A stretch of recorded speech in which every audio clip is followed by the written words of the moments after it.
Bienvenido a nuestro estudio de la parashá de esta semana titulada Ha'azinu, que se encuentra en Deuteronomio 32, verso 1 al 52. Y damos comienzo con la bendición de la Torá que dice así: Baruch atah Adonai Eloheinu melech haolam, asher bahar banu amim, benatan lanu et torato. Baruch atah Adonai noten haTorah. Amén. Bendito eres tú, Señor, Elohim nuestro, Rey del universo, que nos ha escogido de entre todos los pueblos y nos dio su Torah. Bendito eres tú, oh Adonai, dador de la Torah. Amén. Y como les decía, esta noche de nuevo una porción corta, es tan solo un capítulo. Y a pesar de que es la penúltima porción dentro del libro de Deuteronomio, se considera la última, porque la que es última en sí, que es de la semana que viene, se lee conjuntamente con parte del libro de Bereshit o Génesis durante Simchat Torah, porque comenzamos un ciclo nuevo. Y la intención es, debido a que es un ciclo que es redondo, terminamos Devarim y comenzamos inmediatamente con Bereshit. Así parecido a como cuando quitaban los panes en el templo en Shabbat, que los panes consagrados venían los nuevos, empujaban hacia afuera el pan que llevaba ya una semana ahí y se sacaban los que llevaban 7 días y quedaban los fresquecitos, o sea, pero nunca quedaba la mesa sin panes, que es el mandamiento, que siempre haya continuamente pan sobre la mesa. Y de igual manera, los ciclos de la Torá, como es un ciclo, no dejar nada en blanco, sino que corremos completamente el círculo. Terminamos de Barim, inmediatamente comenzamos con Bereshit o Génesis.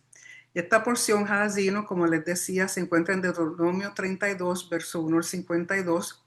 Y Hadazino es traducido de varias formas, pero puede traducirse como sus oídos atentos, tener sus oídos atentos, o escuchar o dar oído. Y lo interesante de esta porción, primeramente, no tiene mandamientos, no hay mitzvot porque los terminamos la vez pasada. Contiene 52 versos, 614 palabras y 2.326 letras. Y si recuerdan, la vez pasada quedamos en que Hashem le dijo a Moisés que escribiera este cántico y que se lo enseñara al pueblo de Israel y que luego el pueblo mismo se lo continuara enseñando a todas sus generaciones, a todos sus hijos, porque era bien importante que reconocieran lo que es, de qué trata el cántico como tal.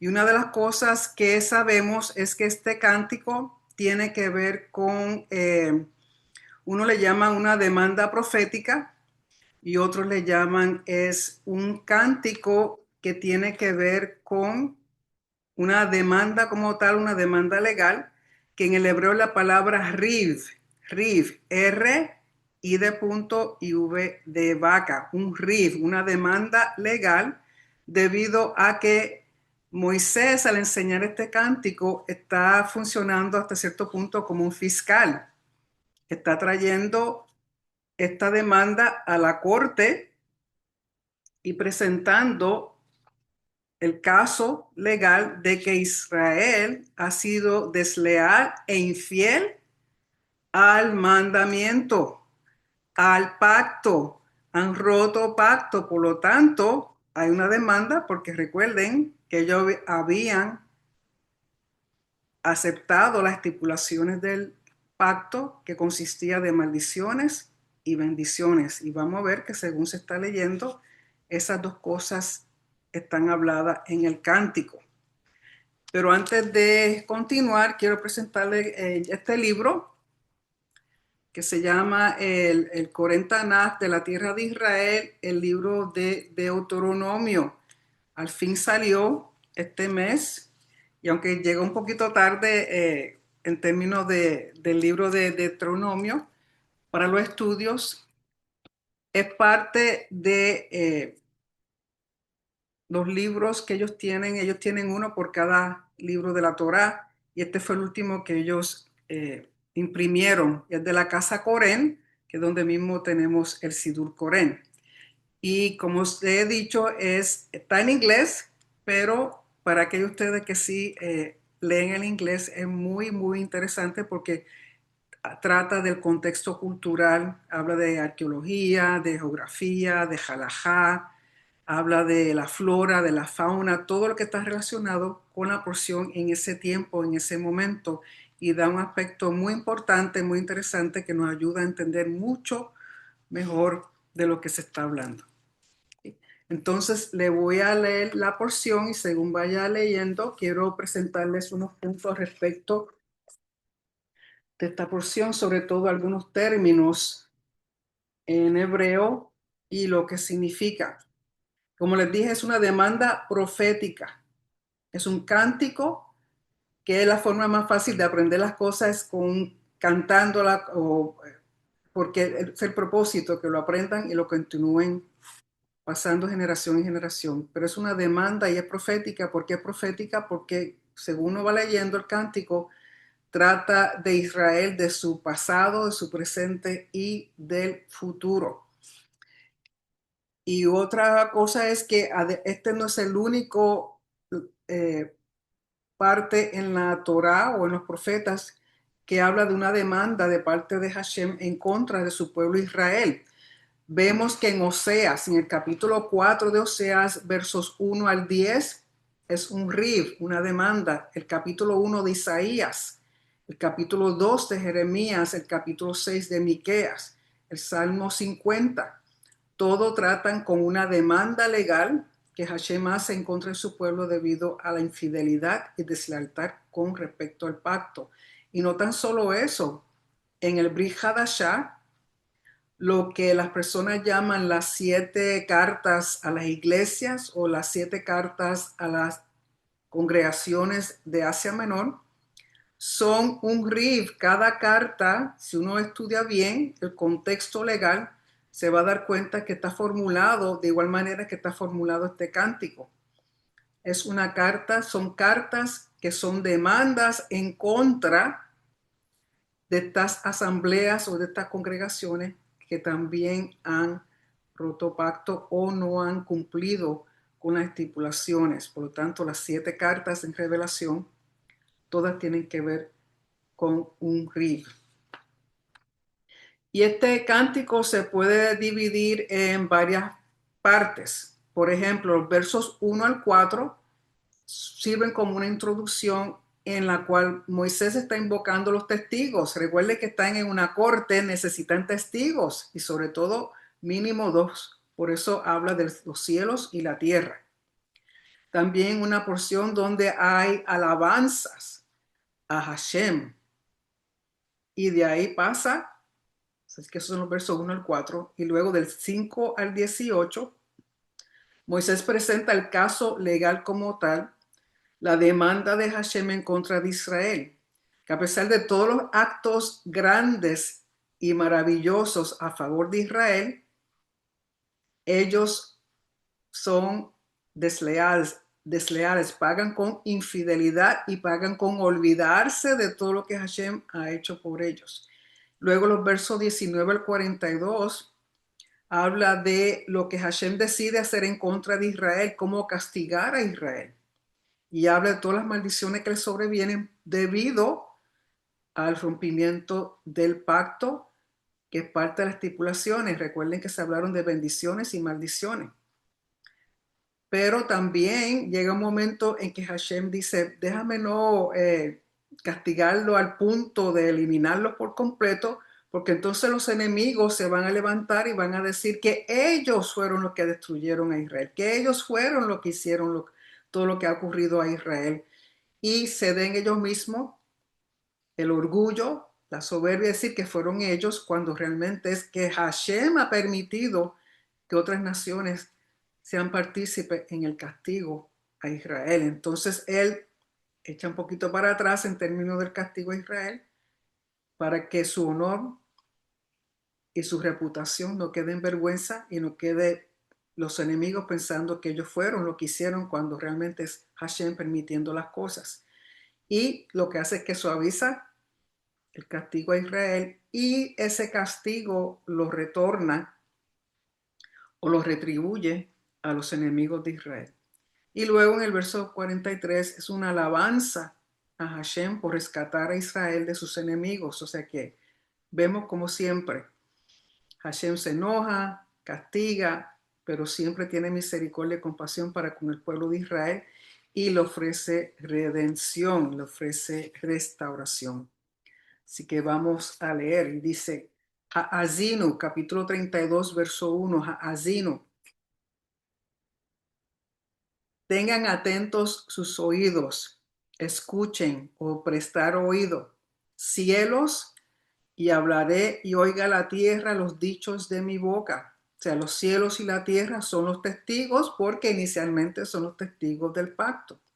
Dice, goteará como la lluvia mi enseñanza, destilará como el rocío mi razonamiento. Recuerden que aquí está utilizando lluvia, la lluvia que proviene del cielo. La lluvia simbólicamente representa también bendición, representa la Torá que provino del cielo.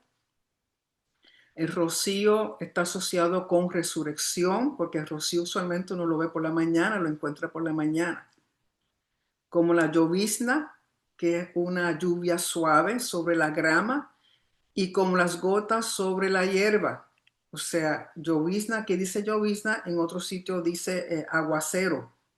Aguacero, que es una lluvia más fuerte, pero habla de hierba y habla de grama, y muchas veces esos dos términos se utilizan como símbolos de la humanidad. Por lo tanto, goteará como la lluvia o mi bendición, mi enseñanza. Destilará como el rocío mi razonamiento, como la llovizna sobre la grama y como las gotas sobre la hierba. Porque el nombre de Hashem proclamaré, engrandecer a nuestro Elohim. O sea, el propósito de todo esto, en principio, es engrandecer el nombre de Hashem. Entonces dice, verso 4, Él es la roca, Tsur. En hebreo es la palabra Tsur, cuya obra es perfecta. Y aquí dice, tengo aquí traducido también el hebreo. El verso 4 dice, la roca, que puede también ser una montaña, que representa fuerza, algo inconmovible, algo firme, algo sólido. Y es un nombre que se le da a Hashem. El término perfecto es tamim, la palabra tamim en hebreo, que significa completo, íntegro, sin faltas. Porque todos sus caminos son rectitud. Porque todos sus caminos son rectitud, que en el hebreo la palabra mishpat, todos sus caminos son mishpat, que se puede traducir como justicia justa, justicia justa. Elohim de verdad, y aquí en el hebreo dice emuná, que realmente en vez de traducirlo como verdad, se debiera traducir como fiel, fiel o fidelidad, porque emuná es el estado, un estado de fidelidad más que otra cosa.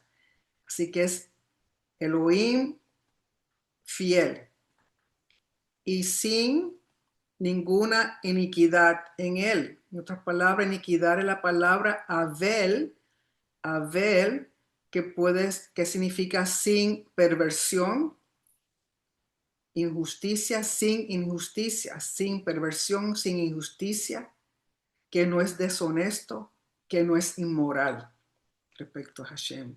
Y después dice, es justo y recto, que en el hebreo es sadik veyashar. Sadik veyashar, que yashar, sadik es recto, y yashar, aunque aquí dice, lo traducen como justo, sadik, y a yashar recto. En sí, sadik es más bien rectitud, aquel que es recto, y yashar también recto en el sentido de que es derechito, derecho, no hay nada de curvas, ni está torcido, lo que quiere decir que Hashem es completamente derecho, no hay nada torcido en él. Y luego dice, la corrupción no es suya, de sus hijos es la mancha. Entonces, ¿qué mancha? ¿De qué mancha está hablando? La mancha de inmoralidad, la mancha de pecado, la mancha de infidelidad, de adulterio, generación torcida en comparación a Yashar, recto, y perversa, generación torcida y perversa. Y luego dice en el verso 6, así pagáis a Hashem. Esa es la forma que le estás pagando todos sus beneficios, todas sus bendiciones. Un Elohim que es recto, que es justo. Un Elohim que en él no hay corrupción, que no hay maldad, que no hace nada mal en contra de nadie porque sí. No es caprichoso como los dioses, supuestos dioses de las otras culturas. Dice, esta versión dice pueblo loco e ignorante. Y aquí dice necio y no sabio. Un pueblo que es necio y no sabio. Jajam, palabra jajam. ¿No es él tu padre que te creó? Y aquí dice que te creó, él te hizo y te formó o te estableció. O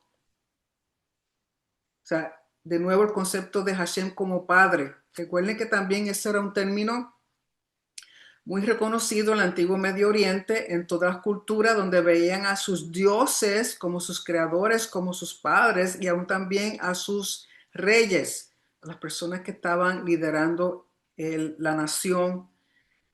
Padre en el sentido no biológico, sino en ese tipo de relación, un padre para con sus hijos, sus subyugues y los hijos para con su padre, o sea, la situación de relación, más bien lo que está mencionando aquí, relación. Por eso dice, ¿no es él tu padre que te creó, el que te hizo y te estableció? Verso 7. Acuérdate o recuerda de los tiempos antiguos. Considera los años de muchas generaciones. Pregunta a tu padre, o sea, a tu padre biológico, y él te declarará a tus ancianos y ellos te dirán, o sea, pregunta a los que vieron, a los que conocieron, a los que saben, pregúntales a ellos para que entienda lo que Hashem ha hecho por ustedes. Cuando el Altísimo, el Elión, el Altísimo, que es supremo, que está por encima de todas las cosas, hizo heredar a las naciones, cuando hizo dividir a los hijos de los hombres, estableció los límites de los pueblos según el número de los hijos de Israel. Aquí hay varias opiniones respecto a qué significa esto, porque algunos dicen que se refiere cuando Hashem, cuando lo de la Torre de Babel, que dividió los lenguajes y por tanto la gente se tuvieron que dividir, y también de ahí surge lo que serían las 70 naciones.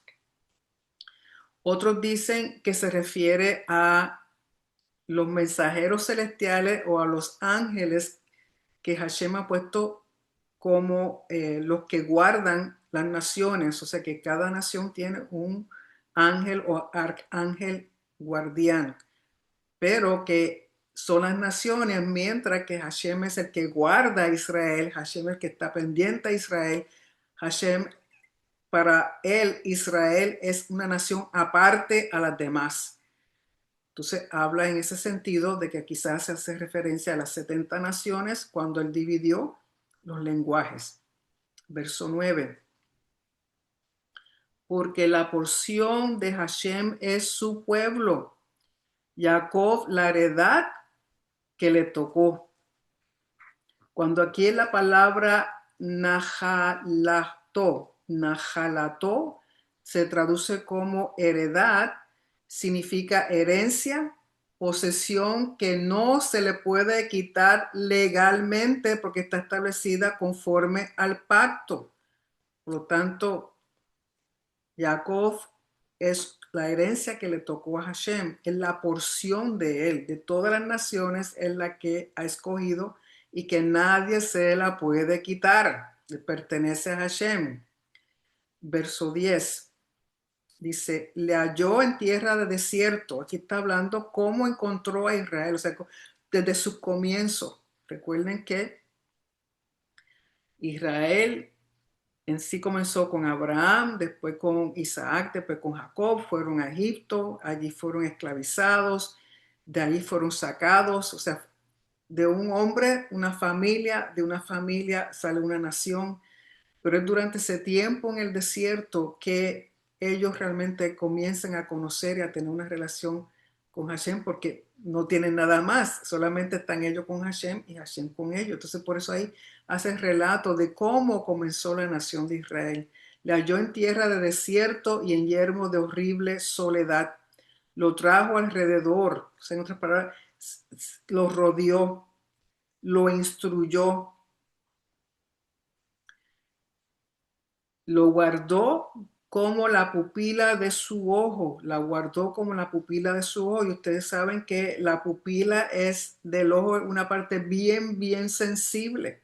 O sea que hay de aquel que toca la niña del ojo de Hashem. Y sabemos que con todo lo que está pasando, a pesar de todo lo que está pasando, Hashem no ha quitado su mirada de sobre Israel. Y en el tiempo de él habrá retribución de aquellos que se han levantado en contra de la porción y la herencia de Hashem. Ellos verán la ira y la furia que Hashem tiene guardada para ellos en su tiempo. La gente se cree que lo que están haciendo pueden salirse con eso y sabemos que no es así, pero es en el tiempo de Hashem. Verso 11, como águila, aquí utilizan, traducen águila, pero en el hebreo la palabra como el nesher, nesher. Y nesher se tiene entendido que era un tipo, o es todavía porque se ven en el área del Negev y en el Golán. Es un tipo de buitre tiene que es de alas enormes, grandes, es una ave grande, majestuosa, como decir aquí el águila de aquí de Estados Unidos, pero es un buitre, lógico, a veces los buitres que vemos por aquí son feísimos, pero este buitre le llaman el buitre grifón, y se encuentran y se ven en el Negev, hoy día todavía se ven en el Negev y en el Golán, y son unas aves enormes. Entonces, ¿por qué utiliza que como águila? Porque parte de la cultura, sobre todo la parte de la cultura de Egipto, y recuerden que ellos salieron de Egipto, y en parte cuando ellos salen de Egipto, también Hashem habla de que como águila los llevó en sus alas. El águila era visto, o este tipo de ave era visto como una protección en Egipto, un protector o guardián de Faraón. En este caso, Hashem está utilizando ese mismo concepto, pero es él el que saca al pueblo, el que tiene a su pueblo como esta ave que dice que excita su unidad, revolotea sobre sus pollos, o sea, que está pendiente, que lo está guardando, que lo está cuidando, que les trae su alimento, que les provee, hasta que llegue el momento en que pueden volar ellos solos y salir del nido. O sea, en ese sentido es que habla de ese tipo de ave que lo traducen como águila, pero realmente es un tipo de buitre que aún hoy día se ve y es enorme. Y dice, extiende sus alas, los toma, los lleva sobre sus plumas, hablando de protección, hablando de cuidado. Verso 12 dice, Hashem solo le guió y con él no hubo Dios extraño. Recuerden también que para este tiempo la cultura veía, entendían que existían muchos dioses y hablaban de panteones donde un dios principal tenía, como decir, una corte, un panteón de otros dioses que estaban sometidos a ese dios principal. Pero Hashem les deja saber que él no necesita de otros dioses ni de nadie más para hacer las cosas, que él solo fue quien los guió, que por eso con él no había ningún dios o ningún otro ser extraño con él. Verso 13. lo hizo subir o cabalgar sobre las alturas de la tierra, que da a entender que el tal alto significa victoria, significa seguridad, porque usualmente las personas construían en lugares altos donde tenían mejor defensa. Por lo tanto, lo hizo subir o cabalgar sobre las alturas de la tierra y comer los frutos del campo. Aquí comienza a hablar de las bendiciones. Mientras está en el pacto, todo esto proviene. O sea, que Hashem está como un ave guardándolo, cuidándolo, protegiéndolo, supliéndolo, que le está proveyendo victoria y seguridad, que le está proveyendo frutos. Dice, le dio a gustar miel de la peña y aceite del duro pedernal. Recuerden miel, la miel es además de algo muy nutritivo, también simboliza la Torá. El aceite. Ustedes saben que el aceite en esta cultura es utilizada para muchas cosas, no solamente para alumbrar, también para su piel, para su rostro, para cocinar, para otras muchas cosas. Por lo tanto, en ese sentido, también en lo espiritual, sabemos que el aceite es una referencia al Espíritu Santo. Verso 14, mantequilla de vacas y leche de ovejas, con grosura de corderos y carneros de Bashán, también machos cabríos, con lo mejor del trigo y por bebida la sangre roja de la uva. O sea, lo mejor de lo mejor, todo tipo de alimento, carneros. Y Bashán sabemos que es el lugar, ese terreno es muy fértil y la carne de ahí es riquísima. Es más, cuando nosotros vamos a Israel, siempre vamos a un restaurante en el Golán, en el área de Bashán, donde comemos hamburguesas de carne de vacas de Bashán, que es riquísimo, es una carne riquísima porque allá a los animales lo tratan, no le dan, ponen antibióticos ni le dan cosas artificiales, son muy natural, muy orgánico todo. Entonces lo mejor del trigo, lo mejor de la bebida, del vino. Pero ¿qué sucede? La bendición, la comodidad, el estar bien, sin, imagínense, Hashem guardando, cuidando, no le falta nada. En el verso 15, y engordó Yeshurun, engordó Yeshurun. Recuerden que el término Yeshurun proviene de la palabra Yashar. De nuevo, es una forma poética de hablar de Israel cuando está caminando recto, cuando no hay nada torcido, cuando está bien, cuando está en el camino conforme a lo que Hashem pide. Y engordó Yeshurun y tiró coces. Engordaste, te cubriste de grasa. ¿En qué sentido? En el sentido de que esa grasa, ¿qué realmente lo que está cubriendo esa grasa? El corazón que se hace insensible, que se han vuelto orgullosos, arrogantes, que se creen que ya no necesitan de Hashem y se han olvidado de la bendición, que la bendición proviene en la obediencia al pacto. Entonces rechazó a Elohim su hacedor. Rechazaron a Hashem, se olvidaron de él. Después que recibieron todas las bendiciones, que están comoditos, que todo les va bien, como no tienen problemas ni situaciones, se olvidaron de Hashem. Rechazaron a Elohim su hacedor y menospreció la roca de su salvación. Recuerden que salvación es sentido aquí de que fueron redimidos de Egipto, fueron sacados, lo hizo nación, les proveyó de todo lo necesario, están guardados y protegidos de sus enemigos, están en la tierra que les fue prometida. Eso es salvación. Le despertaron a celos con los dioses ajenos, lo provocaron a ira con abominaciones. Se volvieron a la idolatría. Cuando dice que lo provocan a celos, es ese tipo de celo como un esposo para con su esposa, si ella le ha sido infiel. el adulterio, aquí en este caso adulterio espiritual. Lo despertaron a celos con dioses ajenos, o sea, se olvidan del único Elohim verdadero que les provee de todo, les proveyó de todo, los redimió, los rescató, les da una herencia, les da su tierra, les da todas las cosas y se van en busca de aquello que no les da nada, de dioses falsos, de cosas que no tienen nada que ver con lo que Hashem le enseñó. Y no tan solo eso, dice en el verso 17, sacrificaron a los demonios y no a Elohim. Aquí el término demonios es una traducción de la Septaginta, siempre tengo problemas diciendo esa palabra, de la Biblia que fue traducida del hebreo al griego. Y el término en inglés, perdón, el término en hebreo es sedim. Sedim es el plural de la palabra sed. No sed de que tiene uno sed, uno, sino es sed, que es la letra sin y la dalet. Entonces, ¿qué son los sedim?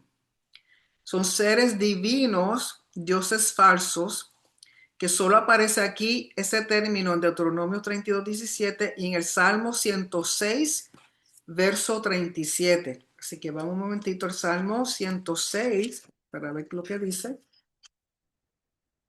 Verso 37. 106 dice, sacrificaron sus hijos y sus hijas a los demonios, a los sedim, a los sedim. Y luego también una referencia en Primera de Corintios 10:20. En Primera de Corintios 10:20, que dice, Primera de Corintios 10:20 dice, aquí está hablando Pablo, dice, más bien digo que lo que los gentiles sacrifican, gentiles, recuerden que los gentiles no están en pacto, están haciendo lo que hacen las demás naciones, todas las culturas, todas las cosas falsas. Los sacrifican a los demonios, Sedim, y no a Elohim. Y no quiero que vosotros tengáis comunión con los Sedim. Eso no tiene nada que ver con la Torá. Y el Sed o los Sedim, las culturas paganas lo veían como deidades protectoras o espíritus malos. Era una adoración falsa y es la Septuaginta quien traduce como demonio, porque en sí ese término, ese concepto no existe en la Torá. Son imaginaciones de lo que no entienden y es culto a cualquier cosa que no sea Hashem. Esos son Sedim. Así de sencillo.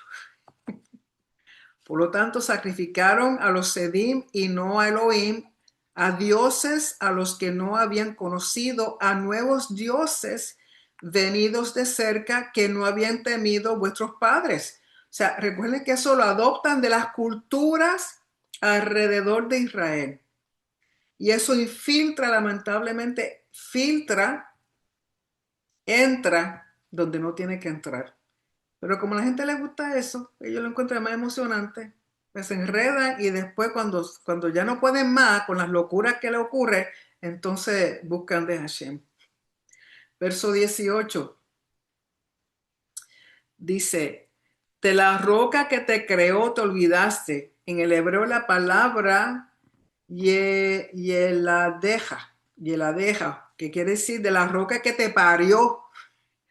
Te olvidaste. Te has olvidado de Elohim, tu creador. Hashem nos parió, es lo que quiere decir, como una mujer tiene un muchachito igualito. Verso 19. Aquí comienza entonces las maldiciones, lo que comienza a Hashem a hacer en contra del pueblo por la infidelidad, la deslealtad, en contra del pacto. Verso 19 dice, y lo vio Hashem y se encendió en ira por el menosprecio de sus hijos y de sus hijas. Ustedes saben lo que duele un menosprecio, lo que duele un rechazo, sobre todo de personas que uno quiere, que uno ama, en el cual uno ha invertido tiempo, invertido amor, invertido la vida y que luego menosprecien y rechacen a uno. Imagínense cómo se ha sentido Hashem por el menosprecio de sus hijos y sus hijas. Y dijo, esconderé de ellos mi rostro. Recuerden que a la que Hashem esconde su rostro, la luz de su rostro, lo que viene no es bueno. Por lo tanto, dice, y esconderé de ellos mi rostro, veré cuál será su fin. Porque son una generación perversa, hijos infieles. Ellos me movieron a celos, la palabra caná, con lo que no es Elohim, no conmigo. Me provocaron a ira con sus ídolos. De nuevo, es como un esposo celoso. Y es porque Hashem desea fidelidad exclusiva. Fidelidad exclusiva, que es de lo cual habla el pacto y las estipulaciones a la cual acordamos. Me provocaron a ira con sus ídolos. Entonces, ¿qué dice Hashem? Yo también los moveré a celos como un pueblo que no es pueblo. Los provocaré a ira como una nación insensata o una nación necia que no conoce Torah, que no tiene sabiduría, que no tiene entendimiento. ¿Y por qué yo también? Él dice yo también porque esto es medida por medida. Lo que yo he pasado, lo que yo he sentido, ustedes van a sentir. Verso 22. Porque fuego se ha encendido en mi ira y arderá hasta las profundidades del Sheol o del Seol. ¿Y qué es el Sheol? En el griego lo traducen como el Hades o infierno, basado en el concepto de inframundo, de que existía en la cultura, entendían que había tres esferas: esfera del cielo, de la tierra y del inframundo, y que cada esfera era dirigida por dioses en particular, y que el inframundo tenía que ver con muerte, tenía que ver, por eso le llaman el Hades o el infierno, un lugar de muerte, de destrucción, pero que bíblicamente, conforme a la Torah, Sheol es simplemente el lugar de los muertos, donde los muertos son enterrados, un sepulcro. Pero cuando habla de las profundidades, eran porque el concepto y el entendimiento que tenían es que era que lo más profundo de la tierra, eso era el Sheol o el abismo. Son los mismos conceptos, el mismo concepto, diferentes términos. Sheol, Hades, infierno y abismo es lo mismo, en el sentido de que simplemente representa el lugar donde va un muerto. Eso es todo, no tiene nada que ver con todos los demás que le añaden. Dice, devorará la tierra y sus frutos y abrazará los fundamentos de los montes. De nuevo, el concepto que ya entendían era que los montes estaban aguantados, la tierra, como por unos pilares. Y de eso también habla en Eclesiastés y en los proverbios, de los pilares, 7 pilares. Pues entonces ese era el concepto como ellos veían, entendían el cosmos de ese tiempo. Por eso habla de fundamento de los montes. Yo amontonaré males sobre ellos. Aquí vienen todas las maldiciones. ¿Por qué? Porque eso era parte de lo que habla el pacto. Bendiciones se obedece, maldiciones se obedece. Yo amontonaré males sobre ellos, emplearé en ellos mis saetas. Consumidos serán de hambre y devorados de fiebre ardiente y de peste amarga. Diente de fieras enviaré también sobre ellos, con veneno de serpientes de la tierra. Por fuera desolará la espada, y dentro de las casas el espanto, hacia el joven como a la doncella, al niño de pecho como al hombre cano, o sea, a todas las personas de todas las edades. Aquí no hay excepción. Yo había dicho que los esparciría, parte de las maldiciones, exilio. lo esparciría lejos, que haría cesar o borrar. En el hebreo dice borrar de entre los hombres la memoria de ellos. Recuerden que ese es el concepto de Hashem con respecto a los enemigos. De eso habló con respecto a Amalek. Borrar de tal manera que no exista ni siquiera la memoria de ellos en la tierra. Pues de igual manera dice que haría cesar o borrar de entre los hombres la memoria de ellos. De no haber temido la provocación del enemigo, entonces aquí dice, yo los hubiera borrado por completamente hasta la memoria de ellos sobre la faz de la tierra si no fuera por la provocación del enemigo. No sea que el enemigo se envanezca, o sea, que no sea que se envanezcan sus adversarios, no sea que digan nuestra mano poderosa ha hecho todo esto y no Hashem. Entonces, Hashem aquí se retracta un poquito porque él dice que el adversario o el enemigo, que aquí es la palabra tsar, no Satán, sino tsar, que significa algo extraño, diferente, no autorizado legalmente respecto al pacto, que está prohibido, que es ilegítimo. Ha hecho todo esto y no Hashem. Porque son nación privada de consejos y no hay en ellos entendimiento.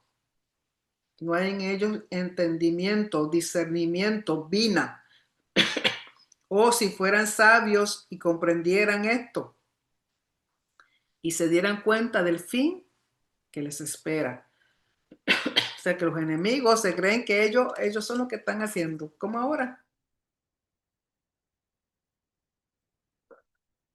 Se creen que todo lo que han hecho contra Israel y que piensan seguir haciendo, que no va a haber retribución, que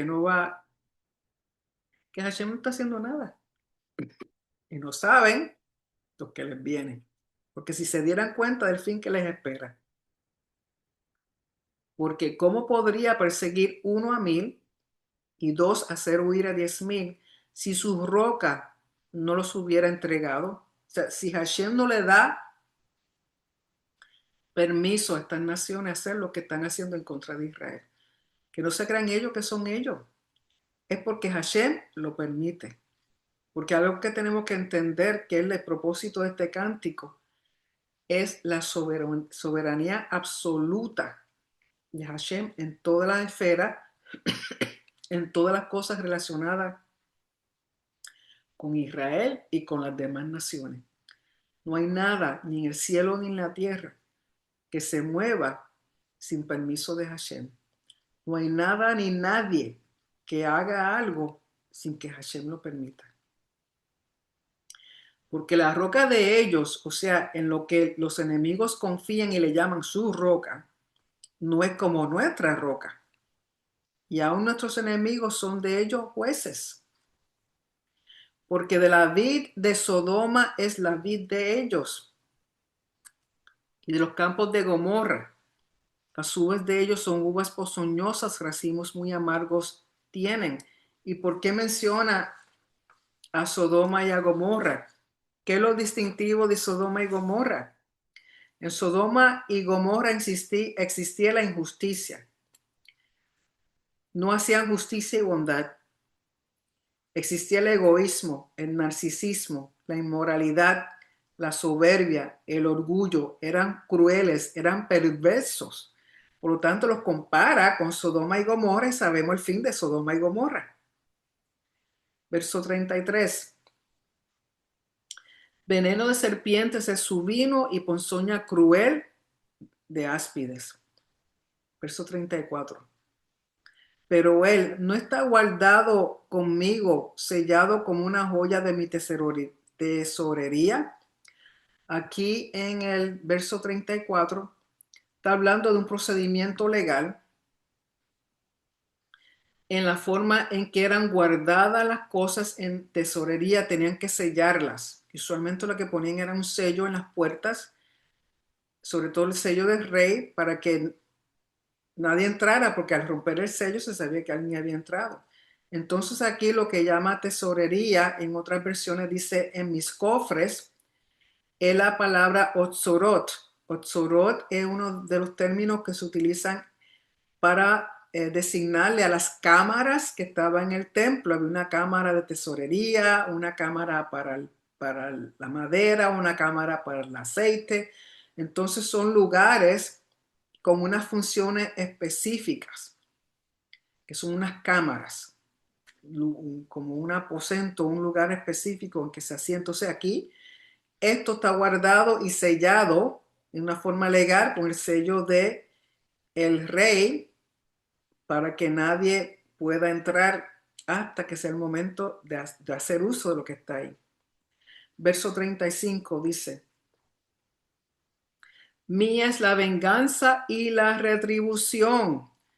Aquí es una vindicación justa conforme al pacto, una vindicación por el pacto. Más que una venganza, es una vindicación justa. Más es la vindicación justa y mía es la vindicación justa y la retribución para el momento en que su pie resbale, porque el día de su aflicción está cercano y lo que les está preparado se apresura.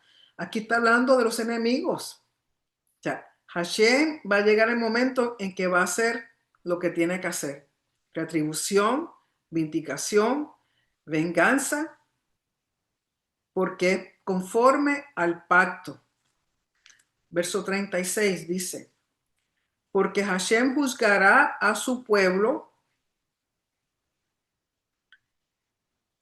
y se apiadará de sus siervos. Aquí la palabra gen, que tiene que ver con favor, con gracia. Cuando vea que su fuerza se agotó y que no queda ni siervo ni libre. Y dirá: ¿dónde están sus dioses, la roca en que se refugiaban? Que comían la grosura de sus sacrificios y bebían el vino de sus libaciones. Levántense y que os salven. Sean ellos vuestro amparo, vuestro refugio. Palabra, tanto el enemigo como Israel que se va a favor de Dios es falso. ¿Y dónde están? Tanto que te apoyaba en ellos, ¿dónde están para que te ayuden, para que te saquen de este lío? ¿Dónde están todos esos dioses falsos? ¿Dónde están todos esos santos a los cuales tú le encendiste velón y le hiciste un montón de cosas? Que te ayuden ellos. Como yo no puedo, que te ayuden ellos. O sea, aquí Hashem me está siendo sarcástico. Porque hay gente que confía en cosas que no existen, que son imaginaciones de ellos. Entonces, cuando tienen necesidad, ¿por qué no les ayuda? Porque ese amiguito imaginario tuyo, ese diosecito imaginario tuyo no te ayuda.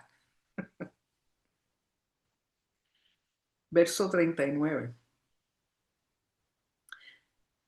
Dice: Ved ahora que solo yo soy y no hay dioses conmigo. Yo no necesito panteones como los supuestos dioses de ustedes. Yo no necesito ayuda de nadie, ni de nada.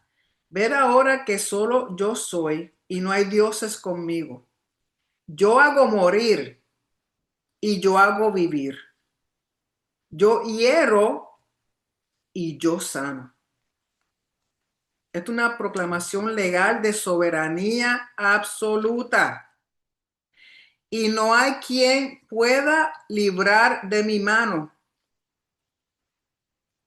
Y quiero que vayan a Isaías 45. Vayan un momentito a Isaías 45, donde vemos este concepto de la soberanía absoluta de Hashem.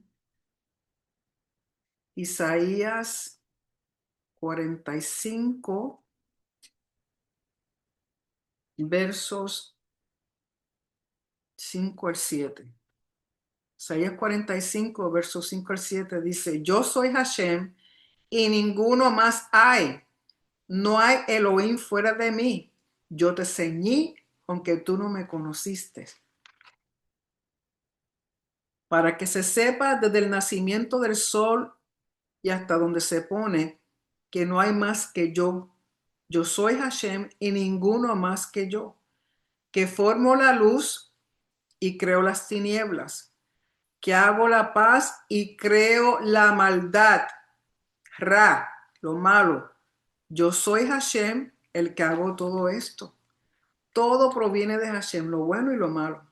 Porque aún en nosotros Él creó una inclinación buena y una inclinación mala. Ahí mismo en Isaías, vayan al capítulo 41, verso 4.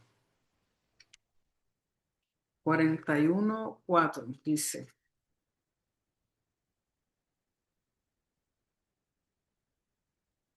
¿Quién hizo y realizó esto? El que llama a las generaciones desde el principio, yo Hashem el primero y yo el mismo con los postreros. Y en ahí mismo 43, Isaías 43, 10. Dice: Vosotros sois mis testigos, dice Hashem, y mi siervo que yo escogí, para que me conozcáis y creáis y entendáis que yo soy Él. Antes de mí no fue formado otro Dios, ni lo será después de mí. Y ahí tenemos que entender la jerarquía con respecto a Yeshua. Yeshua no es Yod-Heh-Vav-Heh. Yeshua no es Yod-Heh-Vav-Heh. Yeshua es una manifestación visible del Elohim invisible, pero no es Yod-Heh-Vav-Heh, porque Yeshua es hombre. Cuando regresa como hombre en un cuerpo glorificado. Hashem no tiene cuerpo. Hashem no tiene figura como nosotros. Hashem es. ¿Cómo entenderlo? Yo no sé.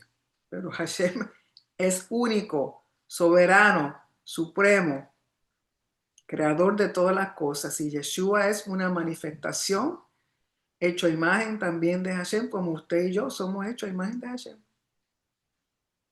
¿Que lo entendamos todo perfectamente? No. Por eso nuestro hermano judío no acepta lo que el cristianismo, el catolicismo le ha tirado al judío en la cara de que Yeshua es Dios. Yeshua no es Dios. Es divino, pero no es Yod-Heh-Vav-Heh. Aquí el problema del término Dios, que cuando se dice Dios para el judío es Yod-Heh-Vav-Heh, pero Yeshua no es Yod-Heh-Vav-Heh. Yeshua es Yeshua. Es un ser humano que es divino, que es el Mashiach, que provino del Padre en el sentido de que fue creado y hecho a imagen y semejanza. Es el mensajero real, es el mensajero del pacto que cumplió 100% la Torá, que enseñó Torá, no enseñó nada nuevo. Lo que está en el Brit Hadashah no es nada nuevo. Siempre lo vuelvo y lo repito. Si usted hay algo que contradice lo que dice en la Torá, o fue una mala traducción o una mala interpretación. Y por eso nuestro hermano judío no entiende y ni acepta lo que se le dice, porque aquí todos esos versos dicen es él solo, el único soberano, absoluto. Y nada ni nadie se mueve sin permiso de Hashem. De nuevo, no hay que entenderlo perfectamente bien, pero es así. ¿Y qué más dice? Nos quedamos en el verso 40. Alzo al cielo mi mano, o sea, Hashem está haciendo un juramento y digo: vivo yo para siempre, cuando afile mi espada reluciente o refulgente, o mi espada como si fuera un relámpago. Cuando afile mi espada reluciente, mi mano empuña el juicio, yo tomaré venganza o vindicación de mis adversarios, de mis enemigos, y daré el pago a los que me aborrecen o a los que me odian, en otras palabras, que no están en pacto con él. Embriagaré de sangre mis saetas y mi espada devorará carne, la sangre de los muertos y de los cautivos en las cabezas de los caudillos enemigos. O sea, que va a tumbar cabeza a los enemigos del pacto, a los enemigos de Israel. Y toma vindicación, toma venganza. Y eso lo podemos ver que también continúa ese concepto de una retribución justa en el libro de Revelación. Vayan un momentito al libro de Revelación o Apocalipsis, capítulo 6, verso 10. El capítulo 6, verso 10 dice, y clamaban a gran voz diciendo, ¿hasta cuándo, Adonai, santo y verdadero, no juzgas y vengas nuestra sangre de manos de los que moran en la tierra? Vindicación justa. También hay en Apocalipsis o Revelación capítulo 19, verso 2. Capítulo 19, verso 2 dice, porque sus juicios son verdaderos y justos, pues ha juzgado a la gran ramera que corrompía la tierra con su fornicación y ha vengado, vindicación justa, la sangre de sus siervos de la mano de ella. O sea, el tiempo de la vindicación de Hashem está cerquitita. Entonces, todos los que se creen que se están saliendo con la suya, no saben lo que les viene. Y luego en el 43 dice, alabad naciones a su pueblo, porque él vengará de nuevo vindicación justa a la sangre de sus siervos y dará el pago a sus enemigos y hará expiación, kiper, de donde sale Yom Kippur. Acabamos de salir de Yom Kippur. ¿Y qué es Yom Kippur? ¿O qué es expiar? Expiación, kiper.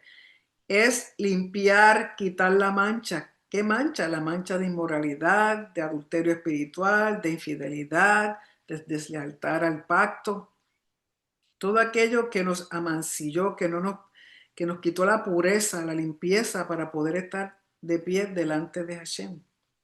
Por eso dice, y hará expiación, kiper, por la tierra de su pueblo. O sea que a pesar de que esto es una demanda, es un cántico profético y es legal conforme al pacto, vemos que hay una acusación.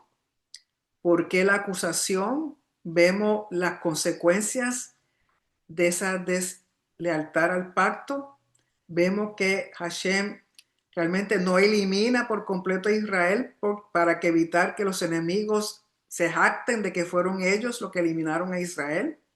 Entonces él cede un poquito y la retribución y la vindicación vienen contra los enemigos del pacto y los enemigos de Israel. Y siempre provee de una esperanza de restauración, de redención, de volver a la tierra, de volver a restablecer a Israel como él siempre ha querido, con todas las tribus, en seguridad, en paz, en prosperidad y con su casa y él morando en medio de ellos. Entonces en el verso 44 dice, vino Moisés y recitó todas las palabras de este cántico a oídos del pueblo, él y Josué, hijo de Nun. Y acabó Moisés de recitar todas estas palabras a todo Israel y les dijo, aplicad vuestro corazón. Todo está basado en nuestro corazón. El que seamos fiel o infiel a Hashem depende de nuestro corazón. Que seamos leales o desleales del corazón.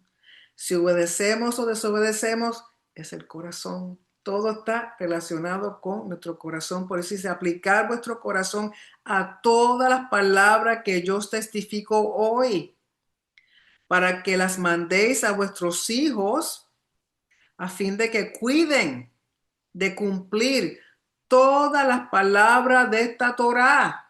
El propósito es cumplir todo lo que dice la Torá.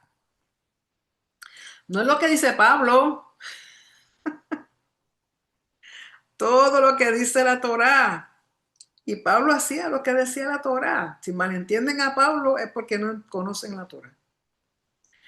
Porque no es cosa vana. Esto no es un vacío. Esto no es una moda. Es vuestra vida. La Torá es vida. Y por medio de esta Torá haréis prolongar vuestros días. Usted quiere vivir muchos años. Quiere ver a sus hijos, sus nietos, bisnietos y quizás tataranietos. Obedezca el pacto, obedezca la Torá. De corazón, con sinceridad. Y como yo decía anoche al grupo, cuando uno comete errores, reconocerlos rápidamente y arrepentirse, pedir perdón, no seguir con lo mismo. No esperar a Yom Kippur para entonces sacar el listón. Haré prolongar vuestros días sobre la tierra donde vais pasando el Jordán para tomar posesión de ella. Y aunque hace referencia a la tierra de Israel, ese es nuestro destino. ¿Usted no quiere ir a Israel? Yo sí. Y pienso, si el Señor lo permite, vamos ahora en noviembre, un buen grupo para allá. Y habló Hashem a Moisés aquel mismo día diciendo, sube este monte de Abarim, al monte Nebo, situado en la tierra de Moab, que está frente a Jericó, y mira la tierra de Canaán, que yo doy por heredar a los hijos de Israel. Aquí habla de monte de Abarim, pero es una región de montes, que le llaman, es una región, es el Abarim, y dentro del Abarim hay un monte, el monte Nebo. Dice, y muere en el monte a cual subes. Le está diciendo, vas a subir, pero no vas a bajar. Y te irás a reunir con los tuyos, así como murió Aarón, tu hermano, en el monte Or, y fue unido a su pueblo. O sea, es un honor y una honra morir y ser reunido con la familia, en ese sentido, en el sentido de morir en honor, es parte de lo que Hashem está diciendo aquí a Moisés, así como tu hermano. Entonces, ¿por qué le dice sube y mira, pero no vas a entrar? Por cuanto pecasteis contra mí en medio de los hijos de Israel en las aguas de Meriba de Kadesh, en el desierto de Zin, porque no me santificaste en medio de los hijos de Israel. Recuerden el episodio cuando Hashem le dice, háblale a la peña, y ¿qué hizo Moshe? Porque estaba enojado. Le dio 2 veces con su vara. Y a Hashem eso fue suficiente para decirle a Moisés, no va a entrar. Donde te vas a subir y vas a mirar, tienes una vista panorámica. Vas a ver toda la tierra, pero no vas a entrar. Dice el verso 52, verás por tanto delante de ti la tierra, mas no entrarás allá a la tierra que doy a los hijos de Israel. Porque a esta altura, Moisés, el más grande de los profetas, el individuo que tuvo el privilegio de hablar cara a cara con Hashem. Cuando decimos cara a cara, no fue que lo vio, pero es como si hubiera estado viéndolo literalmente, como habla uno con un amigo, una persona de confianza. O sea, la relación que tuvo Moisés con Hashem fue única. Lógico. Después tenemos a Yeshua, que viene siendo el profeta que viene en semejanza de Moshe, en el sentido de ese tipo de relación que tenía Moisés con el Padre, también Yeshua, porque Yeshua hizo todo lo que Hashem le pidió, igualmente Moshe. O sea, Moshe hizo todo lo que Hashem le pidió, excepto cuando le dijo, háblale a la peña. Y Moisés estaba allá, imagínense, después de 40 años, con todo ese gentío, estaba ya cansado, hastiado. Y la gente queja, queja. Moshe, te entiendo. Por lo tanto, el Padre dice, no me santificaste delante del pueblo, porque no obedeciste hasta el final, tal y como te pedí. Bueno, Hashem es el rey, él decide, él dicta, y uno simplemente tiene que obedecer. Por lo tanto, cuando habla de Ha'azinu, cuando habla, tiene que ver con la palabra ozen, es oído.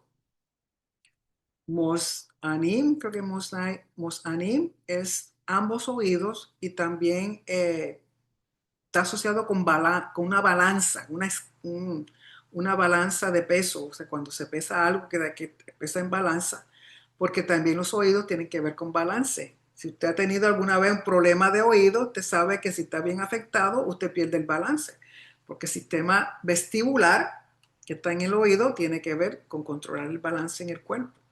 Tenemos dos para mantener balance, por lo tanto, ¿qué le está diciendo? Escucha con atención para que puedas responder correctamente a lo que está escuchando y balancear. ¿Me conviene o no me conviene? ¿Es bueno o es malo? O sea, Hashem nos dio dos oídos para que escuchemos bien de una forma estereofónica, balanceada, porque el propósito de escuchar la Torá es que podamos escuchar atentamente para yo entender y así saber cómo voy a responder. Es lo que quiere decir, por eso dice Hazinu. Dame tus oídos, presta bien con atención para que sepas cómo vas a responder. Cielo y tierra, mira lo que pasa con este pueblo. Han roto el pacto, han desobedecido, han sido desleal. Después que hicieron pacto y aceptaron las estipulaciones, han roto todo. Entonces yo apelo a ustedes como los testigos, escuchen bien, con atención para que sepan responder a lo que yo estoy diciendo. Entonces ahí viene el listón, la demanda. Todo lo bueno que hizo Hashem, primero presenta a Hashem, todo lo bueno que hizo a favor de Israel, las bendiciones al punto que Israel se puso muy cómodo, muy gordito y se olvidó, rechazó, menospreció al rey y se fue detrás de dioses falsos. Causó ira en Hashem, que entonces las maldiciones tienen que llevarse a cabo porque eso era parte del pacto. Pero para evitar que el enemigo diga, fuimos nosotros quienes destruimos a Israel, Hashem dice, no, no, no, los voy a dejar. Sí van a ser castigados, una retribución justa, pero los voy a dejar, porque nadie va a decir que los destruyó.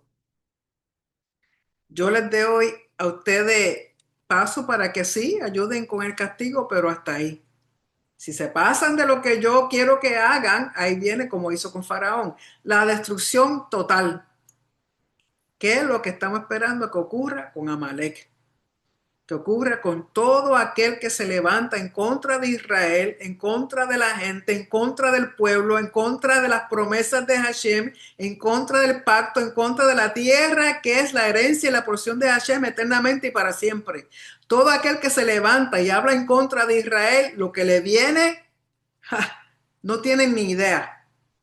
Y en cualquier momento los toma de sorpresa. Así que es así, escrito está. Así que con eso terminamos esta porción y recuerden que para Simchat Torah, que es el 14 de octubre, aunque no es una festividad bíblica en el sentido de que no es parte de las festividades que están en Levítico 23, es una tradición, una costumbre que se hace al terminar un ciclo de lectura de Torah y comenzar uno nuevo, que se celebra la Torah, se celebra la palabra que da vida y que nos mantiene en pie y en favor y en gracia con el Padre. Entonces cerramos un ciclo y empezamos otro. Pero como es un ciclo, para no romperlo, se lee la última porción de las bendiciones de Moisés al pueblo, que es lo último en sí que habla, y luego leemos parte de Bereshit, creo que el primer capítulo, leemos el capítulo 33 de Deuteronomio y el capítulo 1 de Bereshit para entonces dar comienzo al ciclo nuevo. ¿Okay? Así que con eso terminamos la porción de esta noche.